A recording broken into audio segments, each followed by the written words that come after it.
Welcome to Puja Abhishekam. Puja Abhishekam is the first online platform for booking and getting puja done of your desired choice. To subscribe our channel, please hit the bell icon. Thank you.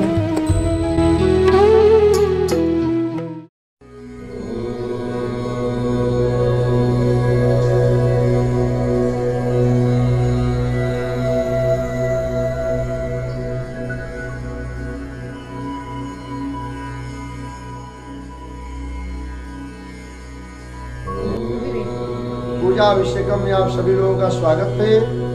आज हम लोग होली के विषय में जानेंगे। होली त्योहार क्यों मनाया जाता है, आइए माता सरस्वती का हम लोग ध्यान करें। ओम अक्षरस्कं परशुं गदे सुकुलिसां पद्मं धनुष्कुण्डिकां गंगां शक्तिमसीं चर्म जलजं घंटां सुराभाजनं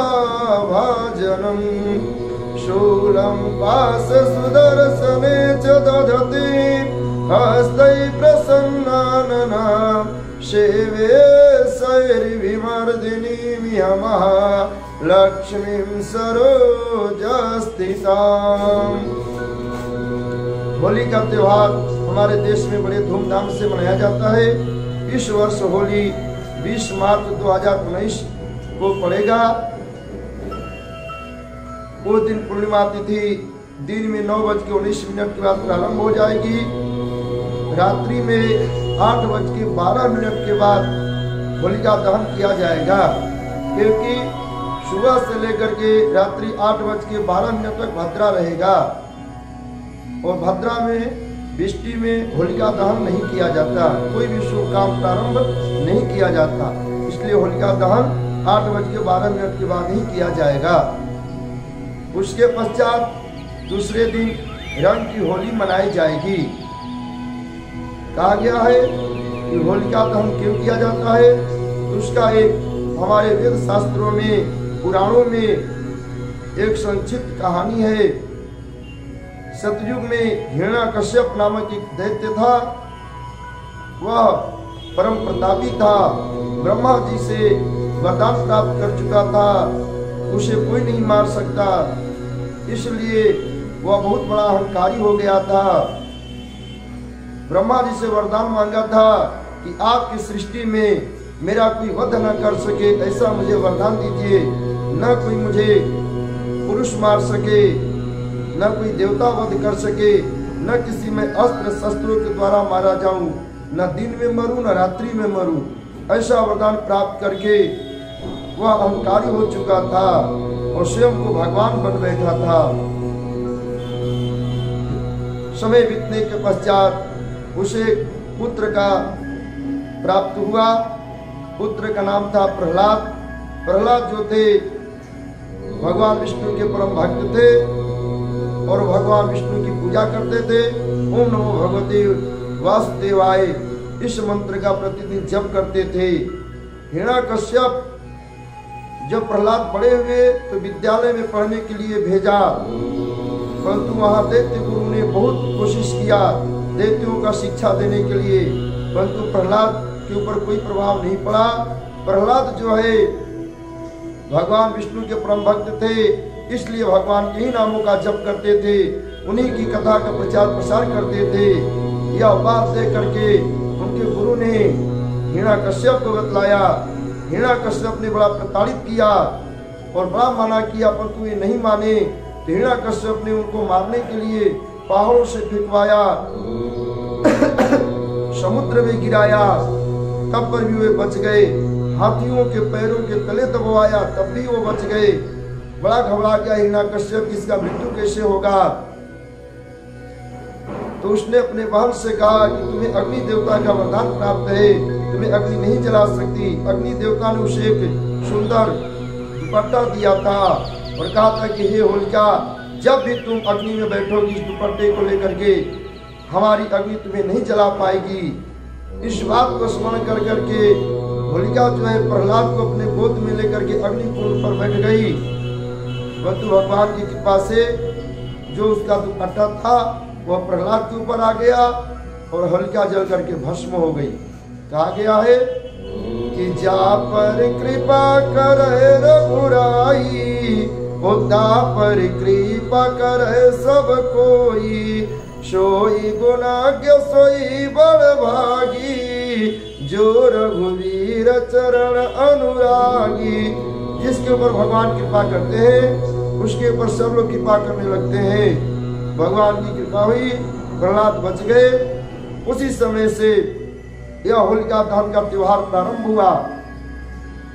बुराई पर अच्छाई की जीत हुई और दूसरे दिन रंग की होली खेले जाने लगी। कहा गया है उसी दिन पूर्णिमा तिथि को किसान जो है, जो नए नए फसल उत्पन्न होते हैं उनके बालियों को लेकर के तथा गोबर के कंडों को इकट्ठा करके, लकड़ियों को इकट्ठा करके एक जगह रखते हैं और उसमें होलिका दहन के दिन उसको जलाते हैं। जलाने से पहले दुंडा नामक राक्षसी का पूजन करते हैं, संकल्प लेते हैं, क्योंकि दुंडा नामक राक्षसी जो है वह ज्वर है, वह व्यक्ति को बुखार से पीड़ित कर देती है और बुखार से पीड़ित हो जाने पर व्यक्ति का शरीर जो है टूट जाता है अर्थात कमजोर हो जाता है। उस कमजोरी से बचने के लिए संकल्प किया जाता है कि दुंडा नामक राक्षसी के प्रभाव कम हो तथा शारीरिक मानसिक बौद्धिक विकास हो और सभी प्रकार के कष्टों से हम मुक्त हो जाए, इसलिए होलिका दहन करने जा रहे हैं। इस प्रकार संकल्प करके लोग गाय के घी डाल इकट्ठा करके हवन करते हैं। उसके पश्चात धूप दीप नैवेद्य चढ़ा करके होलिका को प्रणाम करते हैं, परिक्रमा करते हैं। परिक्रमा करने के बाद जलाते हैं और होलिका के अग्नि को शरीर में तापते हैं। उसके पश्चात दूसरे दिन जा करके उस भस्म को अपने मस्तक पर लगाते हैं। तो लगा करके फिर अपने घर आते हैं। फिर रंग की होली खेला जाता है।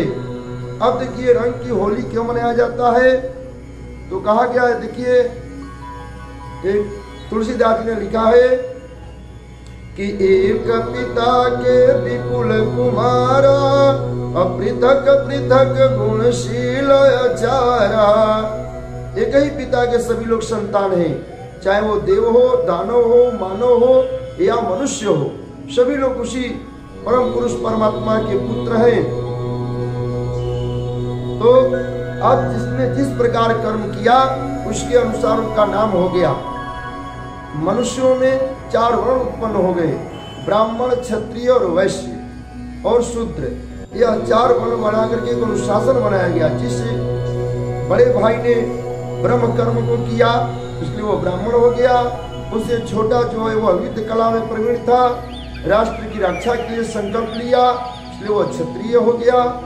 तीसरे भाई ने सबका पालन पोषण करने की जिम्मेदारी उठाया, क्योंकि वैश्य जो है व्यापार पर उनका अधिकार है और लक्ष्मी उनके यहाँ निवास करती हैं, इसलिए उन्होंने उनका संज्ञा वैश्य का पड़ा।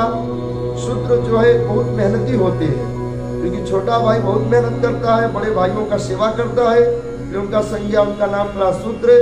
जो सभी के भारों को वहन कर सके वो शूद्र हो जाते हैं। देखिए क्रम से सेवा भाव सबसे बड़ा धर्म होता है।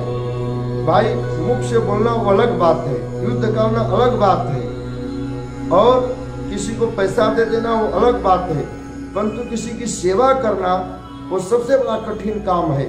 इसलिए उसने भगवान से ही मांगा कि हे प्रभु मुझे सबसे बड़ा कठिन सेवा धर्म प्रदान करिए जिसके द्वारा हमारी मुक्ति हो जाए। और शूद्रों में भी बड़े बड़े हुए हैं राज ऋषि, जैसे निषाद राज भगवान राम की सेवा करके मोक्ष को प्राप्त हो गए। तो यह 4 वर्णों में आगे चल करके वैमनस्य न फैले, चारों मिलजुल के रहे। क्योंकि हम लोगों का जो शरीर है, ऋग्वेद में एक मंत्र है, ब्राह्मणोस्य मुखमासीत बाहु राजनीयः कृतः ऊरु तदस्यजत वैश्यः पद्भ्यांग शूद्रो अजायत। तद ब्रह्मा से यह 4 वर्ण उत्पन्न हुए। हम लोगों के शरीर में भी जो ये मुख भाग है ब्राह्मण भाग है, भुजा जो है क्षत्रिय भाग है। जब हम किसी से वार्तालाप करते हैं पढ़ाई लिखाई की बात करते हैं, ज्ञान की बात करते हैं, वो मुख से करते हैं। परंतु हमारे ऊपर जब कोई प्रहार करता है तो अपने भुजाओं को ठिका करके उत्तर देते हैं। उस समय क्षत्रिय धर्म वाले हो जाते हैं। और पेट जंगा जो है अवश्य भाग है, अर्थात जंगे से लेकर के नाभि तक यह जो अवश्य भाग माना गया है, क्योंकि इसी में हम लोग जो भोजन करते हैं यहीं पर जाता है, इससे पालन पोषण होता है और इस भोजन करने से पूरे शरीर की पुष्टता बनी रहती है। और घुटने से नीचे यह शुद्र भाग माना गया है, पूरे शरीर का भार जो है यह पैर वहन करता है, तो इसको शुद्र भाग कहा गया है। अब अगर मान लीजिए हम किसी से घृणा करने लगे, ब्राह्मण से घृणा करें तो पहले अपना सिर काट दीजिए, क्षत्रिय से घृणा करेंगे तो अपने भुजाओं को काट दीजिए, वैश्यों से घृणा करेंगे तो अपने जंघे को काट दीजिए और शूद्रों से घृणा करेंगे तो पैर को काट दीजिए। चूंकि पेट एक समाज हो गया, इस समाज को चलाने के लिए चारों वर्णों की आवश्यकता है, चारों अंगों की आवश्यकता है। मुख नहीं रहेगा तो हम भोजन कैसे करेंगे, बाह नहीं रहेगा तो हम काम कैसे करेंगे, और ये पेट नहीं रहेगा तो अगर हम भोजन करेंगे तो कहाँ जाएगा, और पैर नहीं रहेगा तो शरीर चलेगा कैसे। इसलिए शरीर को चलाने के लिए चारों अंग जरूरी है, उसी प्रकार समाज को चलाने के लिए चारों वर्ण बहुत जरूरी है। इसीलिए चारों वर्णों में परस्पर प्रेम संबंध बना रहे, इसलिए भगवान ने रंग की होली का निर्माण किया। उस दिन क्या किया जाता है कि सुबह जो है उठ करके वो होलिका दहन के भस्म को लगा करके लोग एक दूसरे के ऊपर रंग फेंकते हैं। सभी लोग एक साथ मिल करके, न कोई बड़ा होता है उस समय, न कोई छोटा होता है, सब लोग एक बराबर हो जाते हैं और प्रसन्नता पूर्वक हर्षोल्लास पूर्वक एक दूसरे के ऊपर रंग डालते हैं, कीचड़ भी डालते हैं, गंदगी भी फेंकते हैं, परंतु कोई किसी का बुरा नहीं मानता। उसके बाद गंदगी इसलिए फेंकते हैं कि सब लोग एक रंग में रंग जाते हैं। फिर जाकर के सायंकाल स्नान करते हैं, स्नान कर करके सुंदर नया नया वस्त्र धारण करके एक दूसरे को अबीर गुलाल लगाते हैं, टीका लगाते हैं, गले मिलते हैं और मिठाई खिलाते हैं। ठीक, अब जो हम स्नान किए हैं इसके पूर्व हमारा शरीर जो गंदा था, वह एक दूसरे के प्रति कटुता था, वह पाप था। अब हम प्रतिज्ञा कर चुके कि हम कटुता और पापों से मुक्त हो गए, हमारा शरीर पवित्र हो गया। अब हम जो है एक दूसरे से प्रसन्नता पूर्वक रहेंगे, एक साथ मिलकर रहेंगे, एक साथ खाएंगे, खेलेंगे और सभी काम करेंगे, और हमारे मन में एक दूसरे के प्रति कटुता नहीं रहेगी। इस प्रकार मन में भावना करके एक दूसरे को अबीर गुलाल लगा करके प्रसन्नता पूर्वक गले मिलते हैं, इसे होली कहा जाता है। देखिए, ब्राह्मणों का सबसे बड़ा त्योहार होता है श्रावणी, क्षत्रियों की दशहरा, वैश्यों की दीपावली और शूद्रों की होली। ये क्यों होता है? क्योंकि चारों एक ही भाई है, ये कहीं विराट पुरुष उत्पन्न हुए हैं और चारों को अलग अलग निर्माण इसलिए हुआ है व्रत त्योहार, क्योंकि चारों में ब्राह्मण जो है वह विद्वान कहा गया है, जो ब्रह्म को जानता है। ब्रह्म माने अक्षर रूपी ब्रह्म, जिस विद्या को हम पढ़ लिख करके मान सम्मान पूर्वक अपने जीव को पालन करते हैं, जीवन जीते हैं, उसे ब्रह्म विद्या कहते हैं। उस विद्या के द्वारा जो है परिवार का पालन पोषण, समाज का पालन पोषण करते हैं, उसी को ब्रह्म ज्ञान कहते हैं। अर्थात जिसके द्वारा दूसरे का कल्याण हो जाए, जिस विद्या के द्वारा उसे ब्रह्म ज्ञान कहते हैं। तो चूंकि सभी लोग जो है हाथ तो बोलेगा नहीं, पैर तो बोलेगा नहीं, बोलेगा मुख, इसलिए इसको ब्रह्म भाग माना गया। अब आपका किसी से लड़ाई होगा या आपके घर में सांप ही चलाया तो आप मुख से तो हटाएंगे नहीं, उस समय हाथ का इस्तेमाल करेंगे। तो जब उस समय अपनी रक्षा के लिए अपना हाथ उठाएंगे, उस समय आप क्षत्रिय के समान हो जाएंगे। और जब आप भोजन करेंगे तो आपके पेट में जाएगा, उस समय आप वैश्य हो जाएंगे। और जब आप कहीं रास्ते में चलने लगेंगे तो पूरे शरीर को बोझ को जब लेकर चलेंगे, उस समय आपका पैर जो शूद्र भाव में हो जाएगा। तो जब शरीर में सभी अंग एक साथ मिले हैं तो समाज में भी सभी लोग एक साथ रहना बहुत जरूरी है। इसीलिए क्षत्रियों के लिए शक्ति के प्रतीक दशहरा बनाया गया है। शक्तिशाली व्यक्ति का कर्तव्य है कि रक्षा करना, शक्ति का दुरुपयोग नहीं करना। ईश्वर की ने शक्ति दिया है रक्षा करने के लिए।